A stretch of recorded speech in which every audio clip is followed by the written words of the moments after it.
Hey guys, Tom here.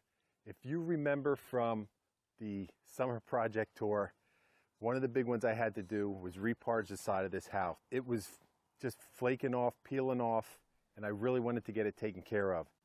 So today on the Homecraft Chronicles, I'm going to show you what I did to get this project taken care of. Stick around.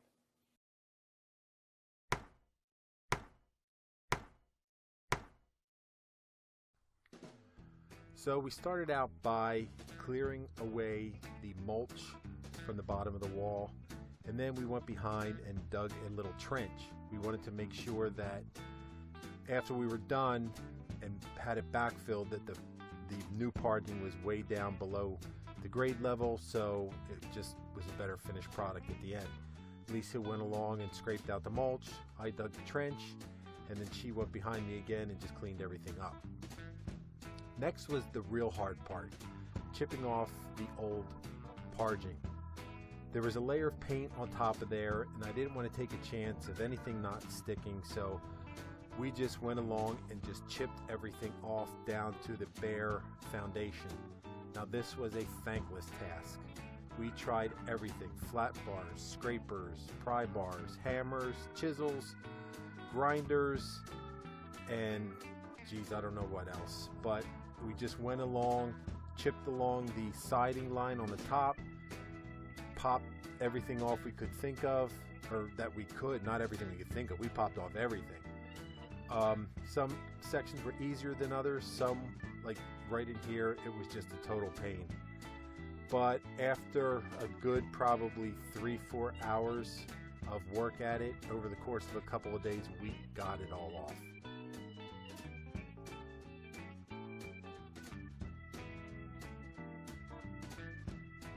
Next thing we had to do was repairs. As part of the chipping process, we discovered some voids in the block, some places where the mortar between the blocks came out, some cracks, so we had to repair that. I just took a brush with some water and wet the patches because I wanted to make sure that the cement could cure and dry before the dry block around it leached out all the water. Now this is just some Mason's mix that I mixed up to about the consistency of peanut butter, and then I just took my trowel and worked it into all the voids. This did not have to be pretty. This was not the finished coat, so I just wanted to make sure I got it packed into the voids and the cracks and the empty spaces, and just made sure everything was structurally tied back together with no spaces or gaps, so we'd get a good finished product at the end.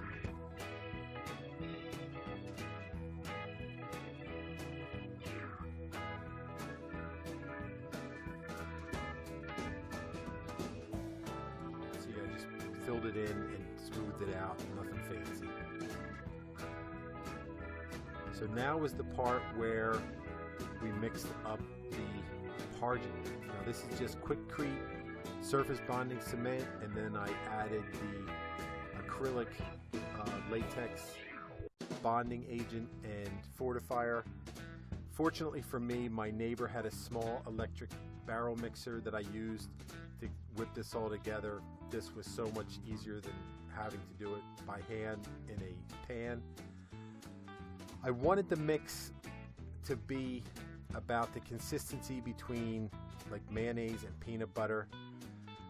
I ended up using about like 2/3 of the bag of mix, and then probably 2 or 3 quarts of water and additive mixed together until I got the right consistency. And then again, I wet down the wall just to give the parging stuff a little something to stick to without sucking all the moisture out into the wall again. And then it's just putting it on. I'm not worried about fancy right now. I just wanted to get coverage, spread it on the wall with a trowel, just picked up scoops of it onto the trowel, spread it on. A lot of it fell off, but hey, that's the price of doing business, I guess. So I just spread it on. I'm going probably about 1/4 to 3/16 thick.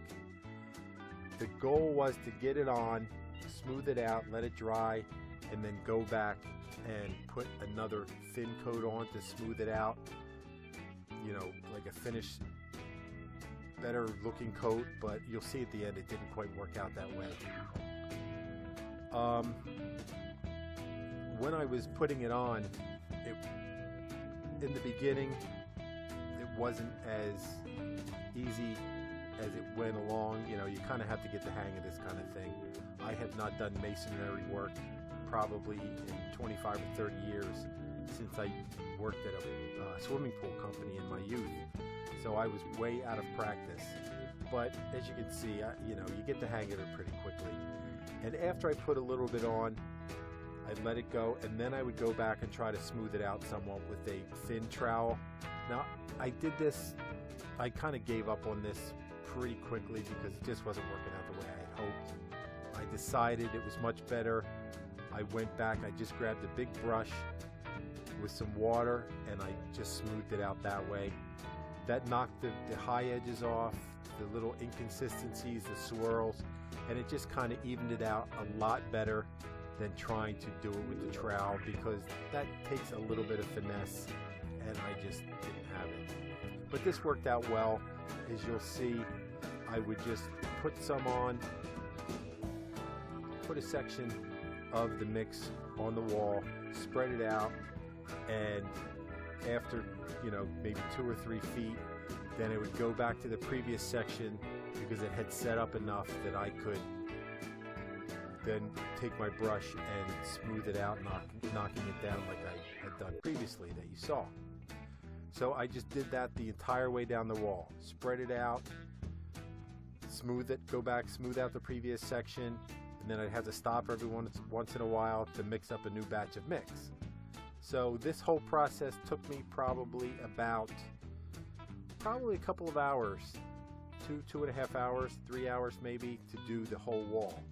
Now this is the only section that requires a little bit of finesse, as I would say, because you have the wooden window frame there that you didn't want to glop it up on the window frame because that would look junky, and down on the bottom it was angled, and you wanted to make sure you kept that section angled because you want to make sure that you have it so when the rainwater comes down, it's going to shed off that window and not build up there to rot out that window frame, or worse yet, back up and get into the house. And also you'll see up in the top corner, like along the edges of where that corner is, you'll see a bunch of like hairy looking stuff, and all that is the fiberglass fibers in the mix, and that's what holds the surface bonding cement together, gives it structure and strength, and kind of keeps everything intertwined and makes it work. And that wasn't really a problem because after the wall dried, I just went back with my hand. Those little hairs dried up and they came right off, and it worked great.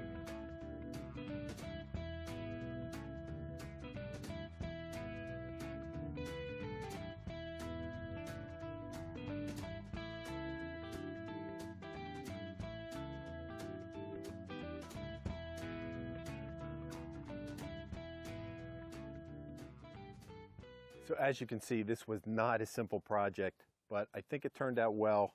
Obviously, from the growth of the plants, you can tell that we did it a while ago, but we got it taken care of. And is it perfect? No, it's not perfect, but I would like to do another coat, but just the growth of the plants wouldn't allow us to do that. Plus, I have 4 more sides of the house I got to do. Is this the perfect tutorial? Probably not, because I've never done this before, but it's not a difficult project. I'll be honest with you, you are going to work like a dog on this project.